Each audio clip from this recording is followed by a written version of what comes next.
Hello, friends, and welcome to another episode of the Classical Republican. Today, we are reviewing the book Iran Rising by Amin Saikal. He's from Australia.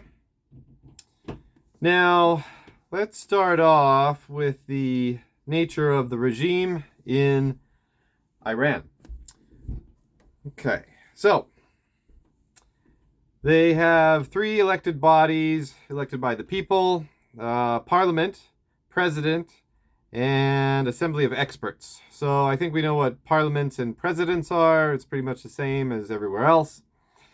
We have the Assembly of Experts, and that is just simply an electoral college elected by the people to select the supreme leader. Then we have bodies that are appointed by elected institutions. You have the Guardian Council, which is elected by Parliament. You have Cabinet, which is chosen by Parliament and President. And then you have the Supreme Leader. You have these unelected bodies like the head of the judiciary, who's selected by the supreme leader. You have armed forces, and they're the supreme leader's in charge of them. And then you have this expediency council. And the expediency council is supposed to be an advisory board to the supreme leader. They also help to resolve differences between the different bodies. Then you have, let's see, so the Assembly of Experts, you have 88 people. They're the ones who select the supreme leader. The Guardian Council is actually a 12-member body. They review legislation, and they also vet the presidential candidates. So you can't have some outsider to the establishment become a candidate for president. So, and the supreme leader has a lot of power. I mean, he's in charge of the armed forces. There's only been two. There was Khomeini at the beginning, who helped usher in the 1979 revolution. And today there's Khamenei. He's been around since the late 80s. So it's kind of like maybe it's kind of like a doge, like an early doge of Venice, before their responsibilities were taken on by other bodies in the Republic.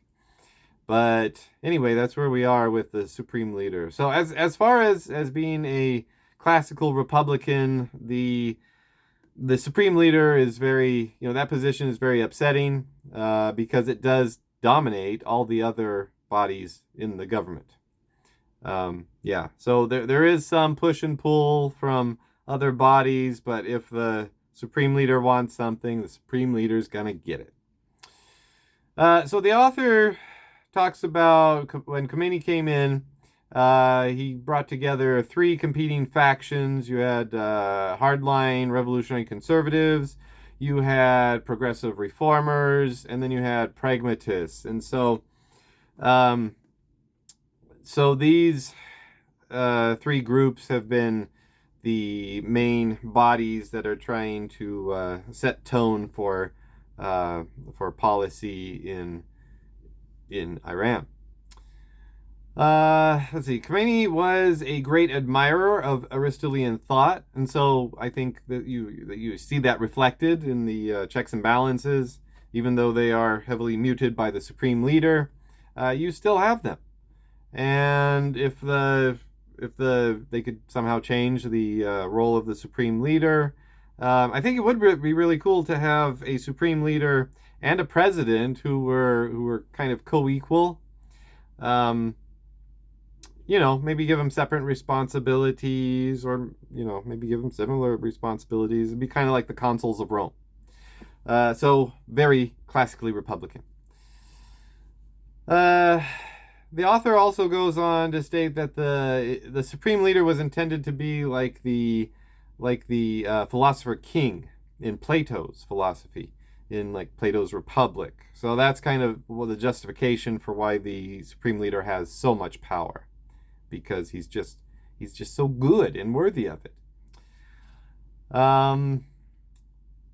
Let's see. Committee wanted to build a republic, an Islamic republic, and so that we need to remember that this isn't just any Western republic; it's an Islamic republic, and so he's trying to bring together classically Republican ideas into Islam, and these have been. It's not like Khomeini was doing this, just thought it up himself. I mean. Aristotle was known as the philosopher for back in at the height of Islamic civilization. So they've been looking at Islamic scholars have been looking at Aristotle for a very long time, and using his ideas, all of his ideas, for science and social science and that type of thing.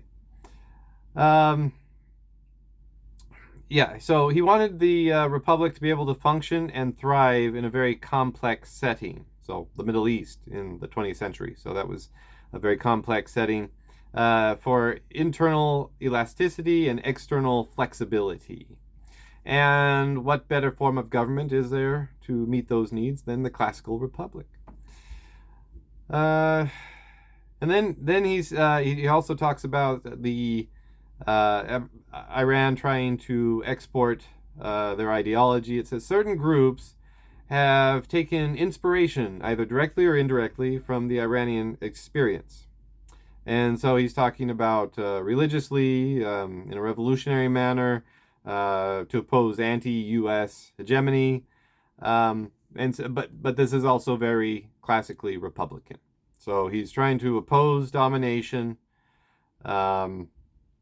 and institute checks and balances. So I really like the book. Again, it was more for foreign affairs students of current events. He's just trying to give a background of the why the regime functions the way it does. And so if you like this video, please like it and subscribe. Also share it with others so we can spread the message of classical republicanism, oppose arbitrary domination, and uphold the mixed regime. Long live the Republic.